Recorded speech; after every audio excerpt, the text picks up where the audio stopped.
So one of the things I wanted to chat about, and maybe that's where we start, is that I watched a video. I've watched it a couple of times actually, of you talking about. Oh God, see, it's happened again, my man. Jesus, charisma, Oh in yeah, yeah. terms of magic, and that really intrigued me. So I thought perhaps maybe we could, if you're willing, maybe we could just start by talking a little bit about what do you mean by charisma, and um, how does it work?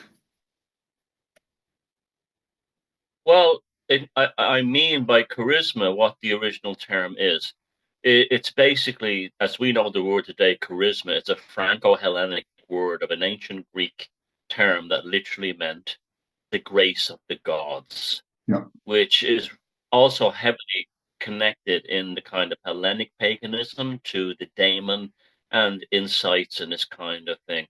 What it basically means is it'd be kind of like like the as paganism everywhere is filled with archetypes. The concept of, say, Ganesh in Hinduism, the remover of obstacles, and this allows you to free up your nervous system.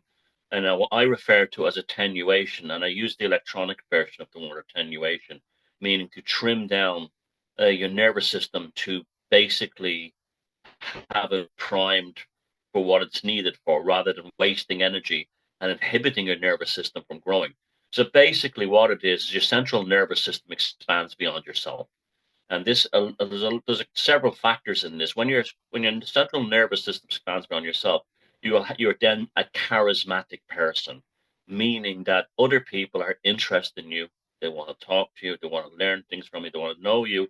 And you could be sitting on a train staring out the window, and they will have this kind of like, oh, I'd like to hang out with her. I'd like to have a coffee with him and just chat with you. And so that's what it means. It's basically the concept of do less, gain more in a sort of a psychic sense. Now, Mhm. when in a magical sense, working on charisma, you see, I often think now Gurdjieff kind of admitted it at the end of his life, but I often wonder the same with Crowley. The people within the occult scene who have the least charisma in terms of their appeal to others, and they're basically like, charisma is not the same thing as star power. That's a different thing. It's like, or charm. Charm can be superficial and glib. Yeah. Charisma is like, well, I mean, that individual has a piece of something I'm interested in. You will find that people who are sort of slavish to dogmatic occultic orthodoxy, they have no charisma at all. And they're often terribly serious and stuff like that. Yeah. Now, I've read enough biographies and stuff on Crowley to know that he wasn't like that in real life. Yet he wrote books within the thelemic sphere that were very much academically bog you down big time. And I often wonder if that was his way of almost like testing the adepts.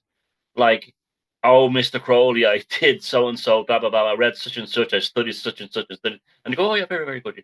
And then others said, like, I'm not really into that, but, it doesn't work for me. And you'd be more like, oh, I like you. I get that impression. Like, Victor Neuberg was almost like one of those types. Like, he followed him to the desert as his scribe and ended up being messed up by it. Now, so people who take things like very seriously, like you have in this druidry, you have these very serious characters who do the whole cosplay druid thing with the Yeah. staff and the cloak and everything, and they're just bullshitters, really, and it's clear as day. Someone has often said to me, if the druids existed today, what would they look like? I said they'd look like me and you.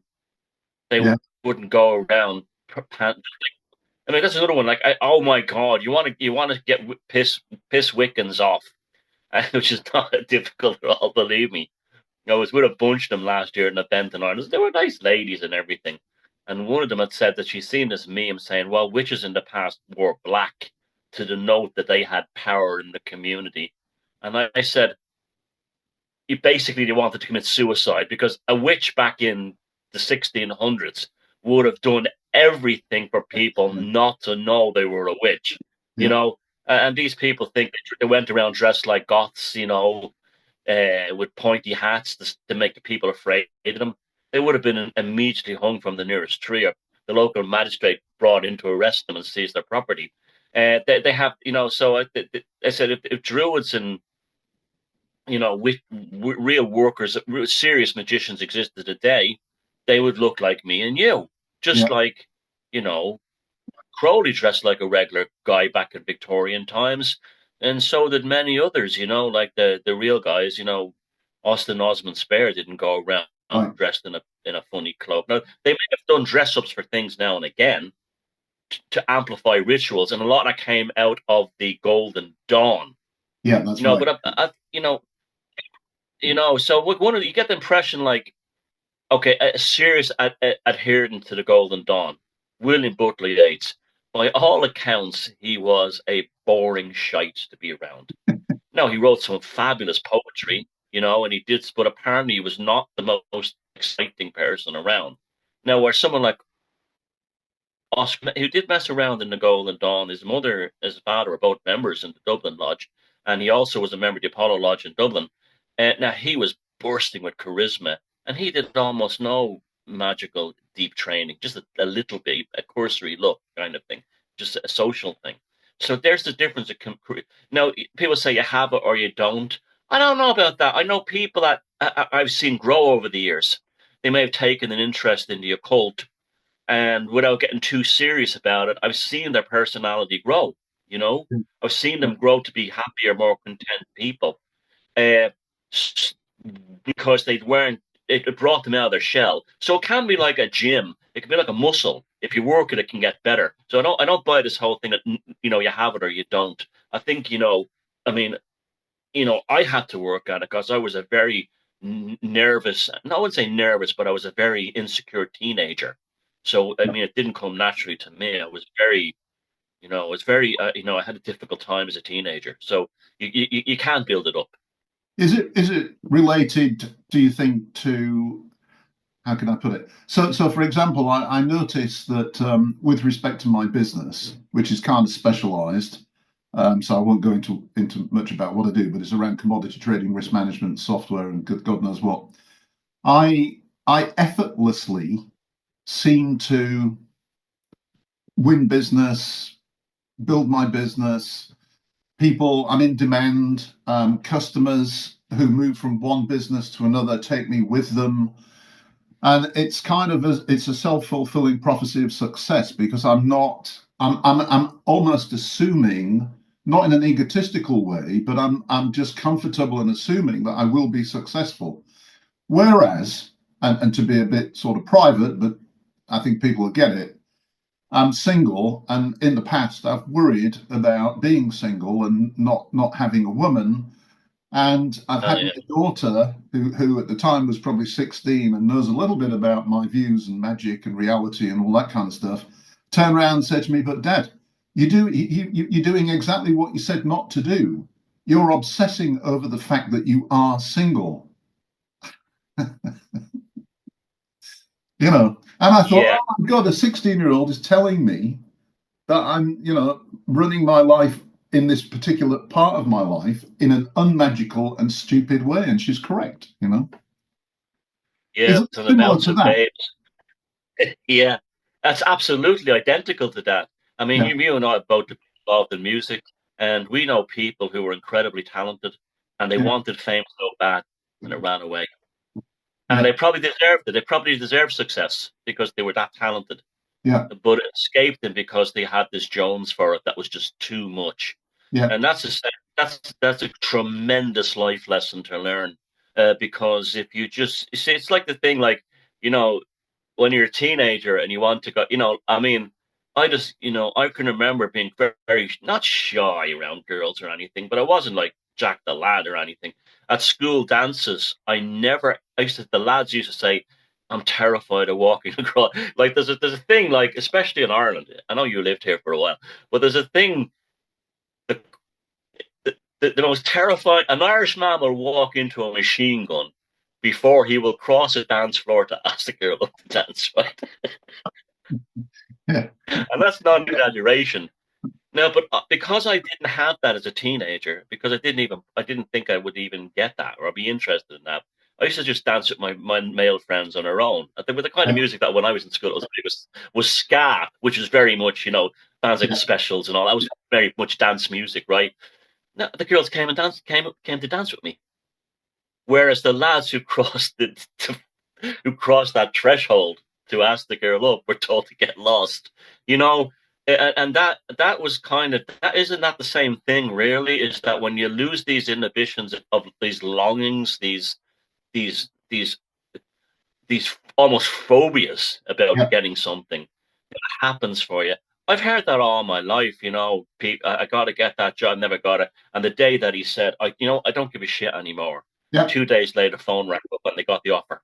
I've, exactly. I know so many people like that where it was they got married that way, or I know people who are trying and trying for a baby, and then they're basically it's just not going to happen. And then they went on about their lives, and 6 months later, 6 months later, out of the blue, she's pregnant.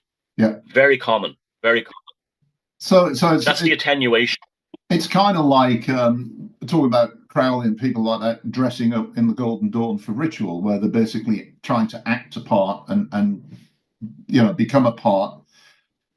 It's almost like an act, but it's an unconscious act because it comes with it's with confidence.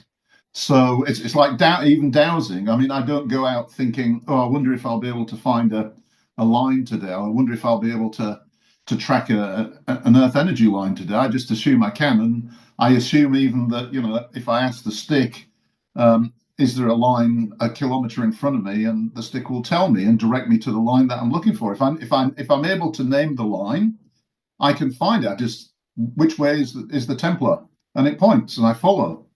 And it's a sort of unconscious belief that you can do this, as opposed to panicking about can I do it, or I want to do it.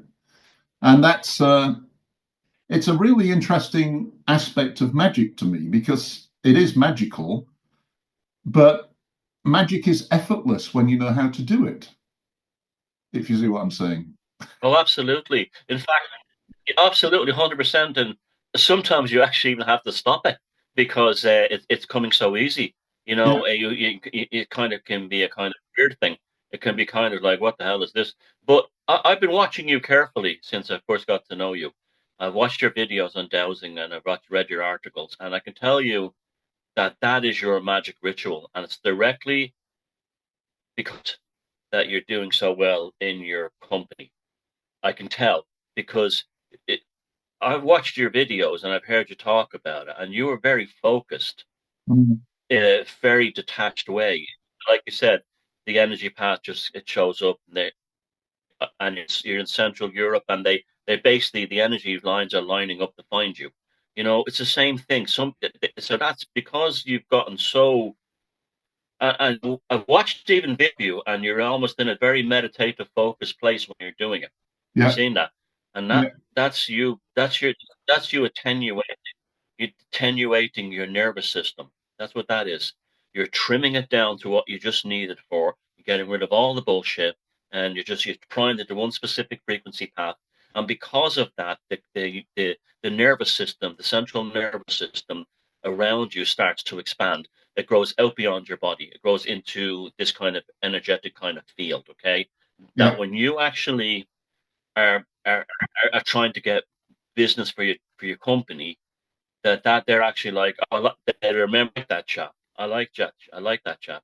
He was all right, and you could have been 20 other guys there. But if you went there with a sales pitch of like, I'm the man you need. You got to, this kind of thing, and then you're yeah. going home. Did you ever see the film? Did you ever see the movie Glengarry Glen Ross? It was based on it's a fantastic movie about that process. It's about a real estate company in America, based on quite a famous Broadway play, Yeah. and Al Pacino and a fantastic performance by Jack Lemmon in it. But Jack Lemmon is that guy. I'm going to get that deal. I'm going to break that deal. I'm going to get it. And Al Pacino doesn't give a shit.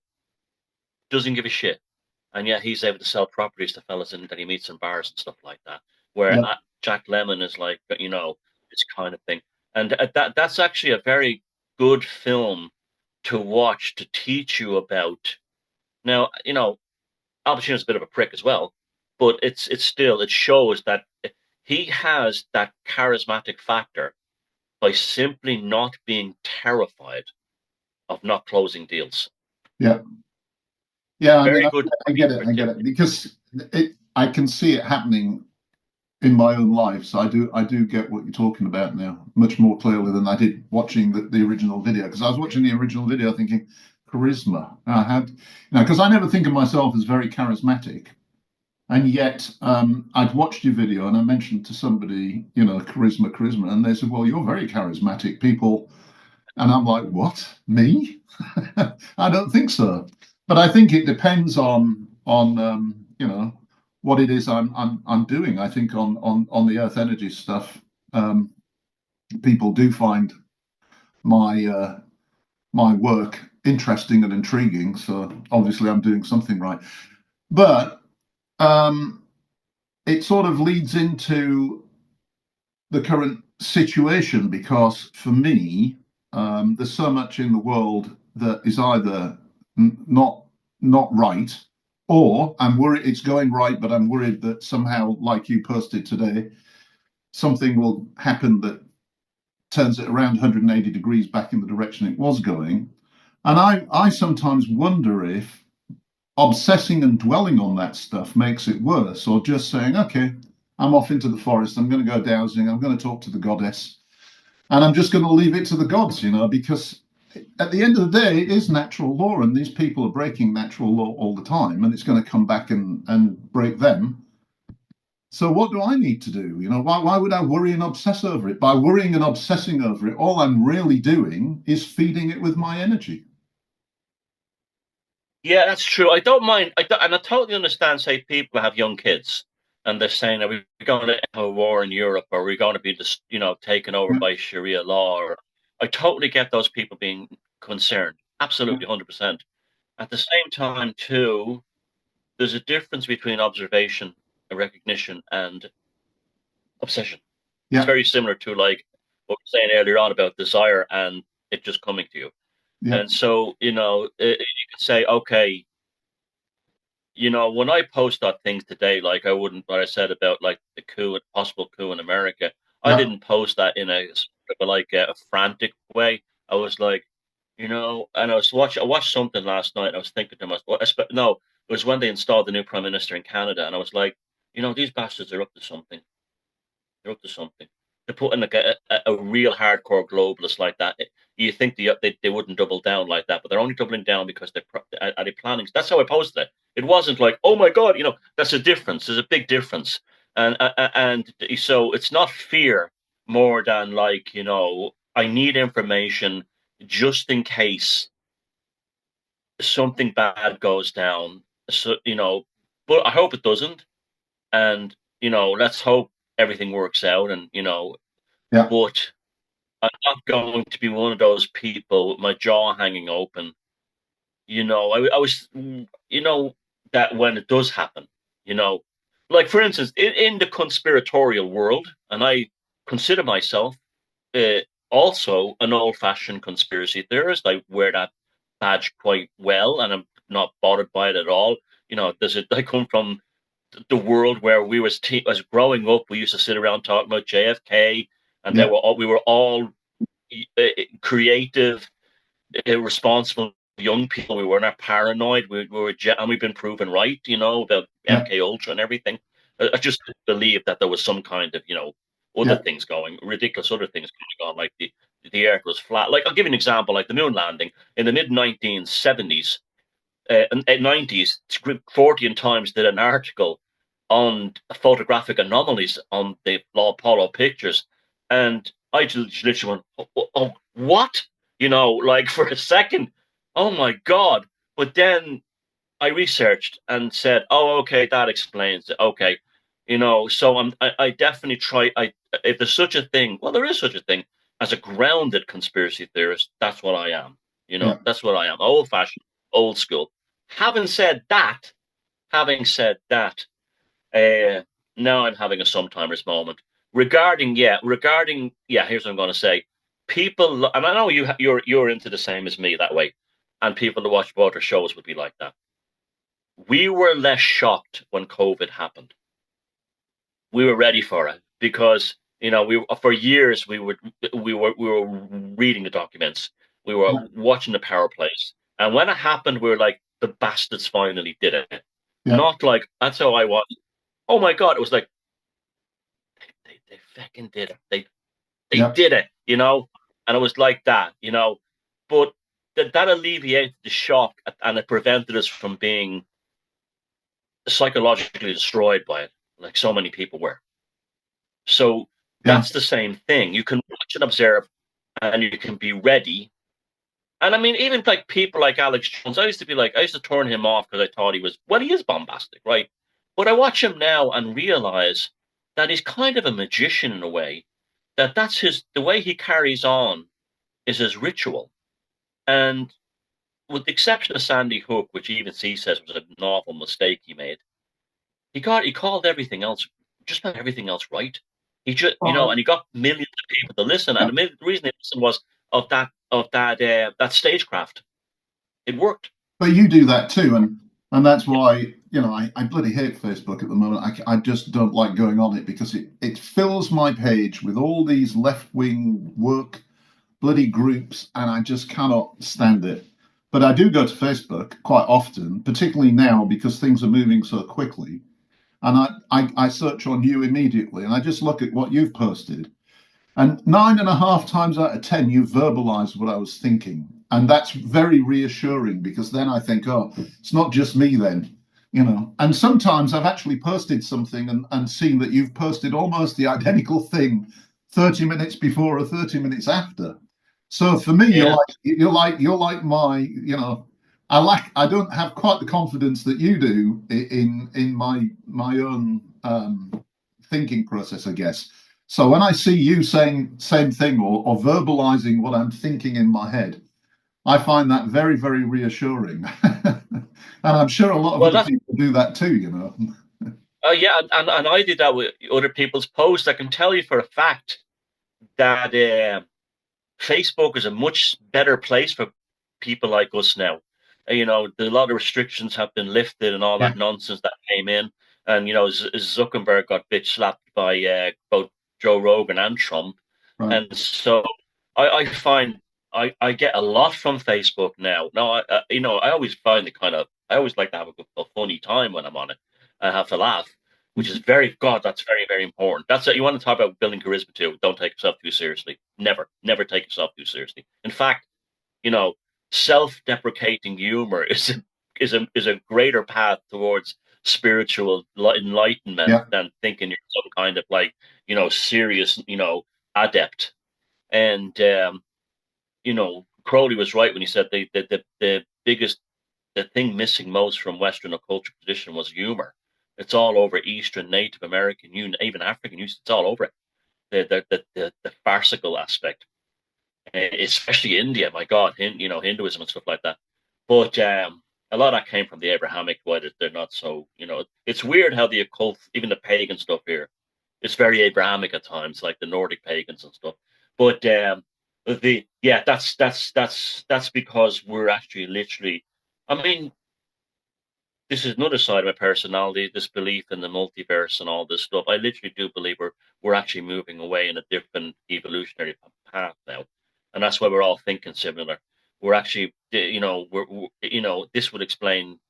Like, I'm having at this stage of my life, I'm having more and more memories of things that don't exist.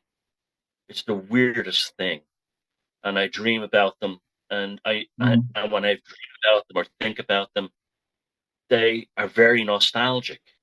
Yet they're places that don't exist. So they yeah, must have existed in another parallel universe that I can see in them, which would yeah, explain things like the Mandela effect, which I totally believe is real, because the Dolly's braces one alone proves that to me. But there's one specific thing that I have a very distinct memory of a shopping center in central Dublin that I went to as a kid that never ever existed, never existed, and a football stadium that never existed. And yet there is real to me as places that did exist. So they must exist in a slightly different parallel thing. And I think that's what's happening when we all say, it's literally, we all are like that. We're all sort of like thinking the same thing now. And it's so different than the mainstream. It's not that we're better than them or we're ascendant beings or this shite. None of that stuff. We've just like gone on. We've just gone off a little bit. We're off. We're gone. We're moving off, and we're sort of like our reality. This is why I mean, I encounter normal people sometimes, and I swear to God, it's sometimes like a different species. Yeah, realities. We've moved off into a different reality. Yeah. I've no Yeah. doubt about that. Well, just And recently I've been having the most amazing dreams. I even wrote a Substack about it, and I asked if other people were, because I actually now have dreams. I can't remember all of them. I just remember snippets, but they are the most detailed dreams. Usually in this environment where the architecture is ultra modern and very complicated goings on that I can't recall when I come out of the dream. But what I do remember coming out of the dream is the backstory. And the backstory is so convoluted and so complex and so detailed. You're thinking, how the hell do I know all of that stuff? It's like, imagine a really complicated play, and you've done all the study to act the part, so you know all the backstory. You've decided your character is this kind of person with this background, with that husband, wife, kids, and you wake up from a dream and you can remember this entire set of stuff, and you're thinking to yourself, how can that be? It's just a dream. Where does that come from? yeah, it's another reality. It has to be. Yeah, I'm convinced. yeah, Absolutely. yeah. And as we are evolving away or changing away, I don't like evolving, that is kind of chauvinistic. I was just going to say there's normal people seem incredibly alien at times to me now, where Me too. guys like you and me and people that we hang out on Facebook, it feels like that's our, I use the word tribe, but I use that literally. I mean, it do really does feel like that. There was a bookstall I go to in the market, and the guy has a lot of decent books. He's very mainstream, but he's got a lot of like good paperback histories. I got like really interesting stuff like books on the East India Company and that kind of thing. Stuff that would interest my geeky side, right? And we have little chats now and again. And the last time I saw him, he was saying, what is it about Russians that are so evil? And I said, that's a really terrible thing to say because firstly, you've just dehumanized the whole people. And I know I've met lots of lovely Russian people, and I'm sure you have as well in airports and he goes, yeah, but they're not like the Americans. They attack people. And I was like, well, there's a man who's read a lot of history books and hasn't really learned from them. And so politely, I just mentioned, like things he'd never heard of, like the CIA and the coups in Central America, United Fruit Company, and all that kind of thing. And how Jimmy Carter was really this is how it started actually. Carter had just died, and I said, well, Carter was an evil warmonger. If you don't believe me, look what happened in East Timor. He basically is responsible for a genocide, and he had his jaw was hanging open. And then I started going on about the Ukraine, and then I says, okay, yeah, they invaded the country. It's quite, but there's a backstory of NATO basically smothering Russia is the real reason there. And at the end, he goes, well, I don't know about that. I don't know about that. And then so I bought a couple of books off him, and he stopped. He grabs me. He goes, Thomas, Thomas, Thomas. He twists on his shoulder, and he goes, "We're still friends, right?" Like they don't even know how to have a conversation anymore that might introduce them to new information. Yeah. They think Yeah. they think it's a row or an argument when it was just very polite conversation. Well, it's interesting because I'm going to be careful how I say this because I don't want to upset anybody. At the moment, I'm working on a book primarily written by Eva, right? And I'm just adding my side of the story, and it's really good. She's really done a great job, and it's a journey that she's gone through dowsing that's really woken her up to a lot of stuff. But she's.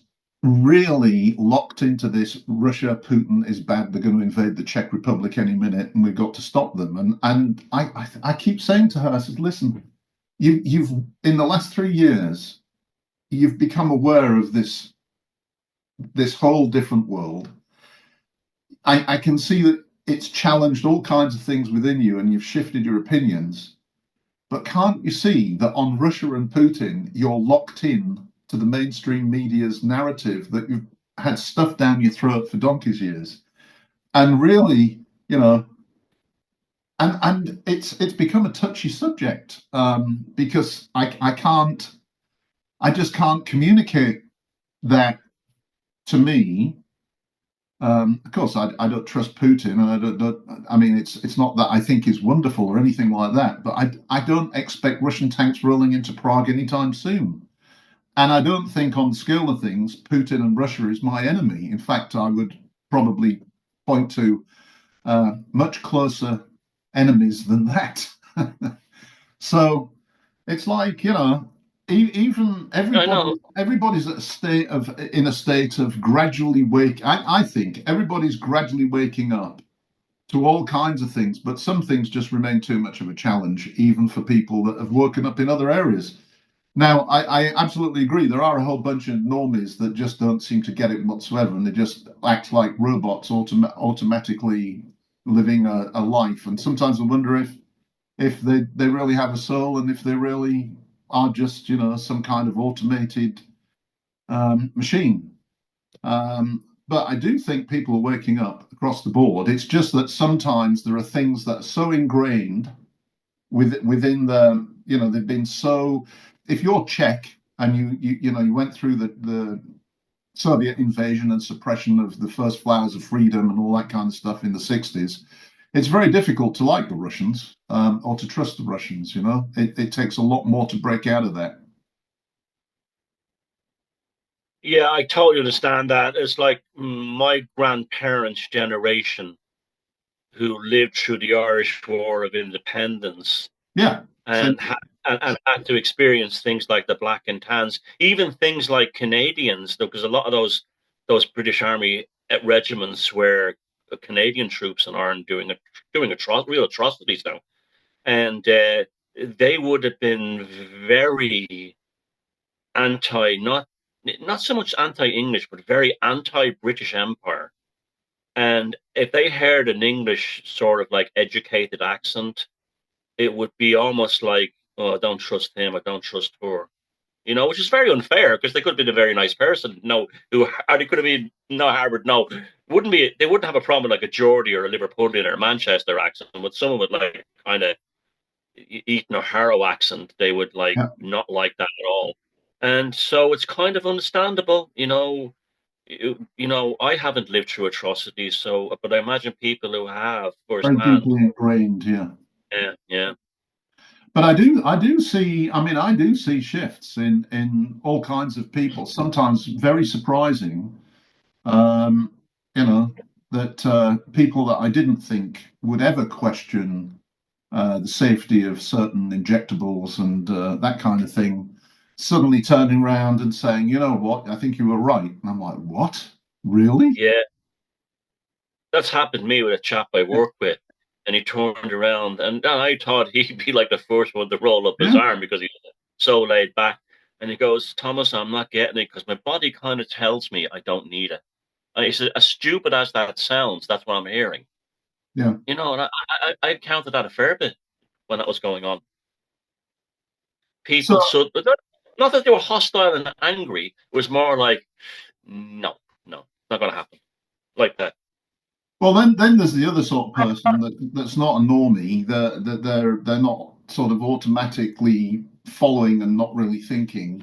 They're deliberately aggravating and promoting the other side. And I'm not quite sure what to make of those people.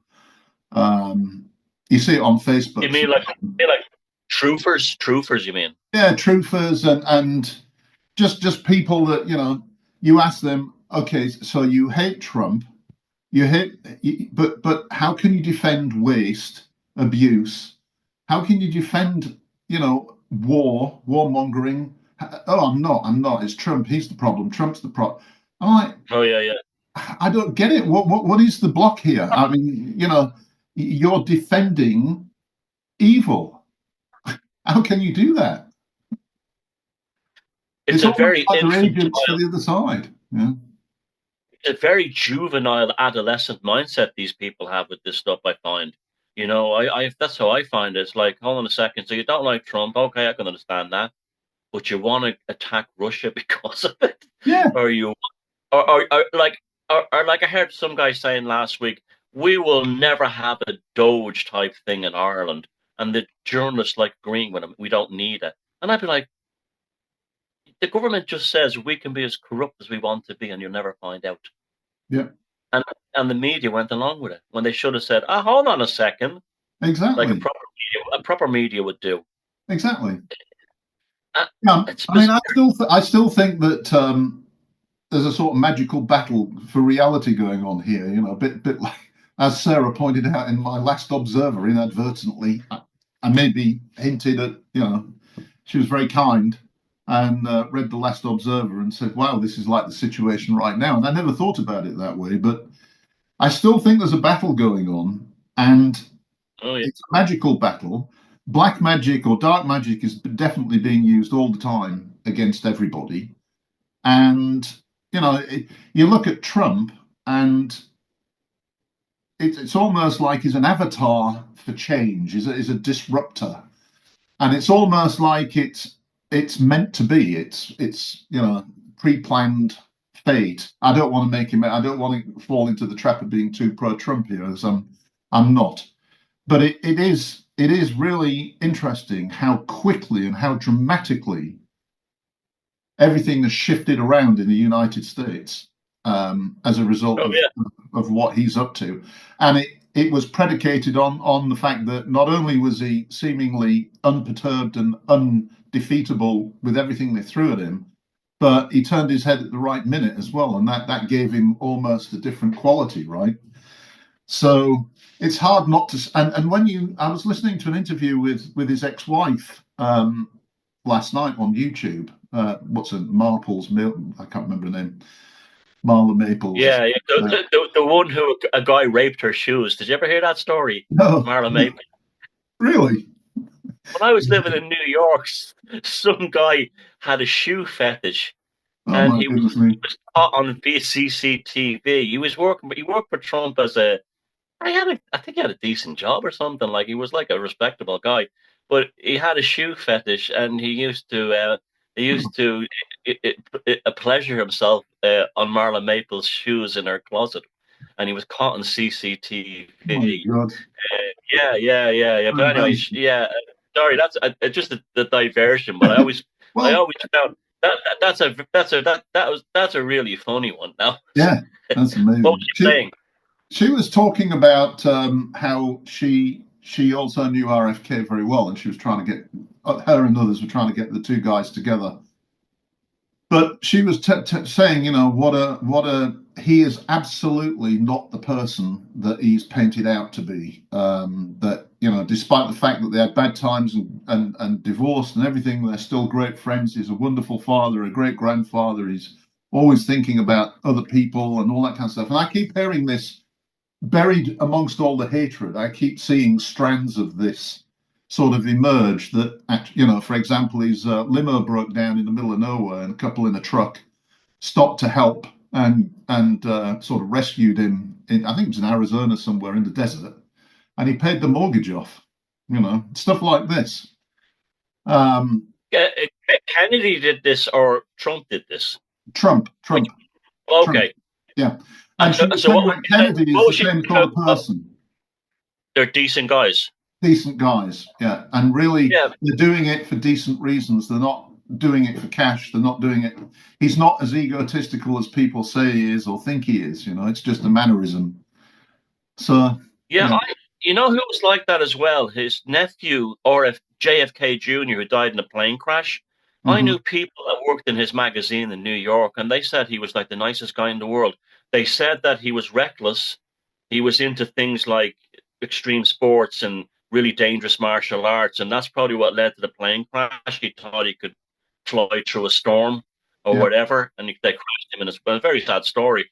But they said like that all the bullshit about him being a big, the most desirable man in America. They said he would barely come to work, and when he showed up, he would take the cleaner out to lunch at some nice restaurant and stuff like. They just said if he just kind of he tried to chat with him, and Mm. that's funny because that's exactly what you're making it sound like. Now I know that for a fact is true about Trump because my old boss in New York, his best friend used to be Trump's bodyguard, and he's at Trump Tower when he was back in the old days. One of the bodyguards and said the same thing too. He said he was always.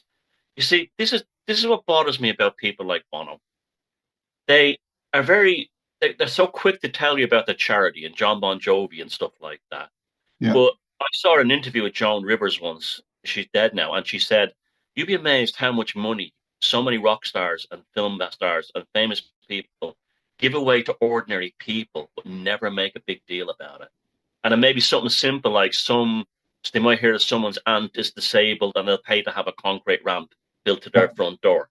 And Yeah. a load of that goes on and it never spoke. That's real charity, by the way. That the other side is bullshit. But yeah, I'm glad you said that. And RFK is the same. He's a nice man as well. That you see, and that's what Elon Musk said, that he says, I trust Trump because he's a decent human being. When have you ever heard that in the halls of politics, let alone in the absolute pinnacle of world politics? Yeah. It's amazing, but it's again, it's almost as if, um, and I want to be careful because it's almost as if this is all like preordained, like he's playing some cosmic role, whether he knows it or not, and it's a disruptive role. But it's really changed a lot of people's thinking. It's reinforced some people's hatred and rejection, but for other people, it's opened up their eyes. And you see that all over the place. Like there was an auto workers union guy being interviewed on CNN about tariffs, and he refused to criticize. He said it's a great strategy. It's defending American industry. It's defending American jobs. And the CNN reporter was like gobsmacked. She didn't know what to say. She just said, "Well, I thought you were supporting Kamala in the election." He said, "Yeah, but she lost. Trump's the boss. He's won. Yeah, He's showing leadership. We need to follow because he's doing the right thing." And it just, yeah. I'm hearing it here with like Ireland is one country that will be destroyed by the tariffs because basically the U.S. biotech industry is here, and yeah, Trump has said, "I want it back in the U.S." And I've talked to people here about this, and they say, and even though the media tries to whip them all up, I've met so many people who said, "Yeah, but it's his country. He's doing what's right for his country, so I guess it's fair play." And I was quite surprised by that. So there seems to be a wisdom that is developing among some people that's yeah, not that the mainstream can't control. It's like, you were saying there about it's a magical battle. Like that was very apparent in early Christian heresies like the Maccabees and all these other, Christianity when it first started out, there was all these different like sects and what they call them heresies now that were vying to own Christianity. And a lot of them had this belief that the battle in heaven is always reflected by the battle on earth. And that also made its way to a certain degree into theosophy as well. But I think there's an awful lot of truth to that. That what we're seeing on the world in front of us is almost like I'm trying to think of an analogy. Like a tornado or a cyclone, a twister, wouldn't be visible if it wasn't for the dirt on the ground that it picks up and makes right, it and right, reveals its shape. Otherwise, it's an invisible vortex. Certain things will happen now and again in the real world that will remind you that we're going through a battle. It's part of a battle in the spiritual world. And one of them, for me, without a shadow of a doubt, was the bullet missing Trump. Absolutely. That was an easy shot, even for someone who wasn't a good. It was obviously set up for him to be killed. yeah, And the literally a microsecond sooner or later, and his head would have exploded on yeah, live TV.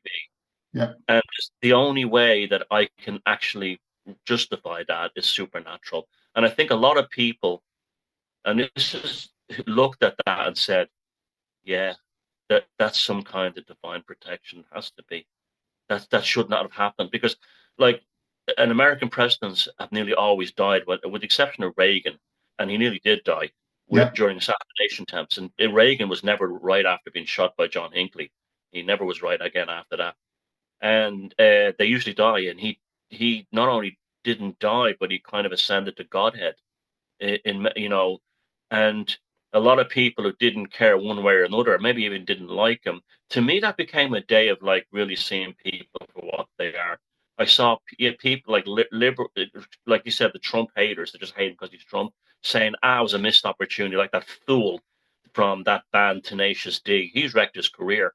Have you noticed that anyone who attacks Trump, and this is another side of charisma, attacks Trump meets a pretty bad fate? yeah. Well, it's funny, actually. You're right. Trump has charisma. Oh, well, he hasn't, and he always had it. Bucket loads of it. If you go look on YouTube and listen to him talking about in the 9/11 after 9/11 attacks happened, he's either on Howard Stern or some other show talking about it, and there's almost like a comforting wisdom in his voice. Like he had it even then. He's become more sort of like animated in his later life. He wasn't like that when he was younger. But we all change. We all go through stages. That's just why he. But you know, people say to me, Thomas, you sound like you're you're a Trump fanboy, and I'm going, I kind of am in a way, and I'm because if that was my uncle or my friend that had been through all that, I'd probably be in awe of him as a person. You know, the shitty law, the shitty legal Yeah, stuff, and everything. So I'm looking at him as a man, and I don't care that he's super rich. I would like to be super rich. Everyone wants to be successful. There's nothing wrong with working hard and making lots of money. It's only like the worst kind of lefties who are born into money usually have a problem with that. yeah, And I said, and I was thinking about it, and I said, I don't think I'm a fanboy, but I do look at that man and I see something special. And you don't have to love him to recognize that it's like what in that TV show Rome, the character Kieran Hines playing Julius Caesar, when he says that when Mark Antony wants him to, the two guys were supposed to arrest another guy and that he was at war with and he didn't. And they had this amazing adventure where his ship sank and everything went wrong, but they still survived. And Mark Antony says, "You've got to at least punish them." And he goes, "I'm not, those men have protection by powerful gods, and I am not going to tempt the faith of the gods by harming them." And it's the same thing with Trump. The ones who seem to have made the worst attacks on him have become, lots of them have become insane. They've lost their careers. yeah, Uh, they, it's not been pleasant, and that's because I think it's the magical battle in heaven. Like you can dislike Trump a lot and hate his policies and still say, but he's a formidable character. I have to agree with that. exactly. Yeah, In fact, that's how I feel about Putin. I don't particularly like what Putin is and represents, but I understand he's a formidable character, and I've got to give that its credit. Okay, well, because of this infantilism and adolescent mentality that people have these days, it's like, you know, he's not my favorite. I don't like him. I hate him. That's not a very wise spiritual path to go mm, down at all. You know, you still have to go, no, yeah, I have to respect that. And that's how I feel. But I've taken it from a bit further than respect. I'm often in awe of what he does. And I know that people are going to say, oh, Thomas is a fanboy. I'm not. I'm in awe of what I've even the way he seems to be like. They say, "Oh well, he's the father of the COVID vaccine," and I said, "But he said it must be voluntary, and that's good enough for me. That's good enough for me. I don't care once it's voluntary." Where Biden was actually firing people that didn't take it from the military and everything. yeah, And so that little distinction means everything. That little distinction means so much. And so, am I a fan of Trump? Yeah, I am. Do I think he's some kind of savior? Absolutely not. But if you're to ask me what his greatest achievement, he's made me realize that you don't have to be evil in order to make changes in the world. And a it solidified my like a politics, and he basically shows up that career politicians are human waste for the most part. Yeah. They do not, even if they're good people, they do nothing, they achieve nothing, they just lie. And yeah, and that's his purpose, and that's it. And I have to say, and it's again, when I watched his inauguration, there was something very classical, old world pagan about it. It was like I felt like I was in the Forum or the Senate or the symposiums of ancient Athens, or it felt like that. And I was like, as opposed to how it'd been for years, with some washed up rock star on stage singing for Obama or something. There was something very almost, yeah, magical about it. Yeah. The solemn sense of security around it. He's a man who understands magical charge. That's why he wanted neoclassical buildings returned. That's why he understands. Like his people say, his buildings are kind of gaudy and tacky. They're not really. They're ostentatious and lavish. But God, guess what? That's what basilicas look like. That's what the old Roman Greek temples look like. They were to transform you into another sense of like, oh my God, a gold elevator door. Yeah. Wow, that's amazing. It knocks you out of the mundane and into the transcendental in its own kind of funny way, just like a beautiful Fabergé egg or a Tiffany lampshade does. It's a momentary break from the drudgery of human existence to make you stop and go, the aesthetic has meaning. It does things more than just something pretty to look at. Well, to me, he's a disruptor, and there seems to be something magical and almost predestined about the role that he's playing. But I also believe in balance. Balance moves all the time, of course. Balance is not static. I'm always look for the balance, and so I stand ready to react and criticize if I feel like it goes too far, in a different direction that makes it. Because I see, I guess I see that sort of three-pronged thing where you've got two evils and balance. So it's not good and evil. It's two extremes and balance. So, for example, foolhardiness and cowardice, bravery being the balance, right? And that balance is always shifting and moving, and you have to work really hard to track it. So I always try to look for the balance. And right now, Trump is restoring balance by disrupting, but I stay alert and vigilant that it doesn't go too far the other direction, right? That's me. You Anyway. have that. That's wise counsel, and I'm the same way too. It's like I look at him in awe, but I make sure at the things, some of the things he's done, but I also make sure to constantly say, Yeah.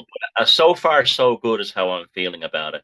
So far so, but if it goes negative in a direction, say la vie. I saw an interview with Muhammad Ali recently, and he was saying that they were talking about like George Foreman and fighting him back in the day, back in the 70s when these great fights were going on. And they were talking about like this was filmed when he was younger too as well.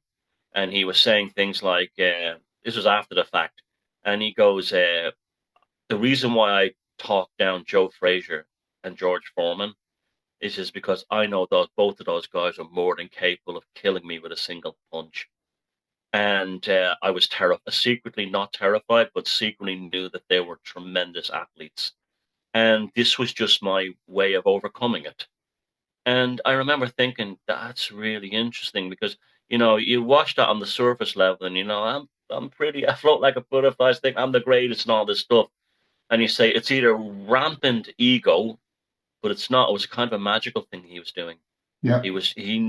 He knew how dangerous it was going to be for him to get in those ring with those two guys who were just, more than capable of destroying him. Well, I mean, just recently, I've not recently, but last few months, for me, it's like the we had a world where everybody was playing along with the globalist theme. Even Putin was World Economic Forum and G7 and all that nonsense, right? And then one day, Putin woke up and said, "No, I'm not a globalist. I'm a nationalist. Russia first." his version of Russia first, to be honest, to be perfectly truthful. And so he broke with the crowd, and they made him suffer. They found every reason they could to label him a fascist, a Nazi, a good for nothing, whatever, to turn everybody against Russia and to, basically encroach and encroach and encroach on Russia to try to defeat him, to try to remove him and replace him with a globalist. Then along Yeah. comes Trump. Trump is also a nationalist and not a globalist. He puts America and Americans first. And so it's quite natural for Putin and Trump to have some degree of sympathy with each other because they've both been put through the ringer in different ways. And they both have a similar view of the world, which is, our people first. And Yeah. that's my priority. And I see nothing wrong with that. And that makes me very far right, apparently. which was a liberal about 20 years ago. Yeah, Yes. I know. It's mental. You want to talk about a black magic coven? The World Economic Forum is it. Yeah, You exactly. don't have that. These people explore internet looking for, you know, Bohemian Grove and like Yeah. real life groups. No, they're it. They don't hide it. It's out in the open. That's a Yeah. black magic coven. Yeah. Even their young leaders are like the neophytes. Yeah. In the coven. You don't have to look far. That's it. That's a black magic coven, and they're in a lot of trouble. They're basically, I believe, their last event was like a no-show. Many Yeah. top people didn't even bother going anymore because they're yesterday's men. Well, it's like I don't know that my prequel. I keep mentioning this, and I don't know why, but my prequel to The Last Observer is called The Lord of the Elements, and in that book, you have this black magic lodge, and there's a guy called Ralph who basically approaches people and promises them, a life of luxury and whatever they want in return for their soul. And to me, the World Economic Forum is almost exactly that. Because if you sign up for the World Economic Forum, you can be a Yeah, failed, useless, weak politician. You'll still end up with multiple millions of dollars in the bank, running a country or running something of significance. And it's like, well, yeah, he or she would be the last person I'd trust with anything. So you start to think, Black Magic Lodge with some soul selling in return for some lifetime of luxury or something, or you can have your sex or your pedophile or whatever that you want, and you'll be protected from the law. That's basically what it is. yeah. If you look at some of their programs, they're cagey now. They're not as open as they used to be. They've taken down a lot of the shit that was on there Yeah, about like the you alone. They've taken out. They got that. They're on the run. But there was, I can remember watching they'd have like lots of scientists there, and it was all the dark arts, genetic engineering of people, transhumanism, yeah, forced compliance, uh, vaccines to cure the people who would think for themselves. It was pure black arts. It was like it was like dark alchemy, and yeah, you don't have to go looking for some stately home and fellows dressed in robes. They were opening in front of us, and they're broken now. And of course, they'll regroup and try something else. But I mean, my attitude to Trump is, what's his greatest asset? What is he really doing for us? He's giving us, those of us who consider ourselves, nonconformist, outside the globalist system. He's given us time to breathe. He's given us a breather. He's given us opportunities. He's given us yeah, space. yeah. And for now, that's enough. I'm not a hippie. I'm not a Christian. I'm not expecting salvation or utopia. What I'm expecting is a slow progression rather than a completely high speed lockdown, which is what they were aiming for. Well, I still think we're going to see. I mean, I hate to say this because sometimes you see it online with this nonsense, New Ages, but I do see like a splitting happening Yeah. between people that No, are definitely. willing to go along with the brain implant and the future in the cloud and hand over the keys, and those of us that say, over my bloody dead body, and actually I just prefer to live in a cave in the forest than have to put up with that.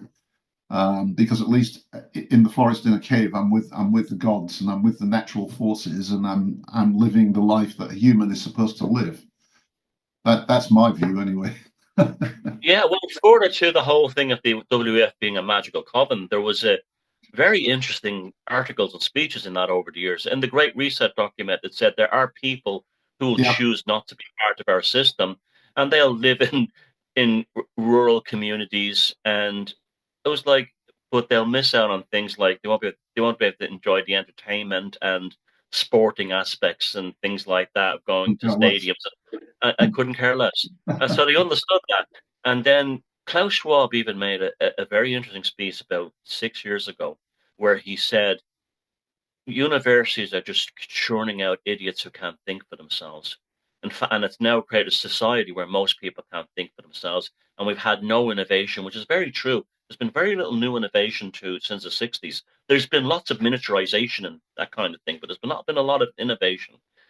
And he said we need a way to get the free thinkers to survive in the future. And I often wondered, you bastard, was that what the needlecraft was about? That you subconsciously, you not knew, and that's very black, that's very satanic. Yeah. That's a classic satanic move. That's a classic LaVey, Aquino satanic kind of outlook. That let the idiots walk into their own trap, so we'll know who the ones who are worthy are. And I've often wondered if that was a big plan to make the free thinkers take over. And I still think there's some truth to that. I do. I do. I often wonder if that's why the WEF have now gone kind of quiet. They're like, well, the ones who survived will probably give us innovations and things like that. You do wonder. So just to sort of wrap up, because it's been an interesting conversation. What would your advice be to people then in terms of just going forward and watching what's going on, observing and what kind of behavior? Because some people are tempted to try to do like a bit of magic back, and I'm not tempted. I did the little exercise around the EU thing that was suggested by one of our group with the runes, by the way, which was a defensive piece of magic. I thought that was a really good idea. God bless her. But what would you suggest to people to keep themselves sane, hopeful, and, to use that horrible word, inoculated from the madness? Yeah, I guess let's bring it back to the Russians again. I've been in a kind of like Dostoevsky, Tolstoy kind of mindset lately. That bad things will happen, even though we're splitting away. Doesn't mean we're going to utopia. We'll have our own challenges. This is the hero's journey, and in that sense, the bad things will happen. Horrors will be unleashed, but you still have to follow your destiny. Like the officer in the end of Anna Karenina going to the war in Serbia. He said, this is my fate, and that's it. This is this is my destiny, and I think there's a lot of wisdom in that, not being a lemming, being aware, and if the worst happens in the world, that's just it. If the best happens in the world, that's just it. And if you go through life living like that, you find that you will build that charisma we spoke about at the beginning.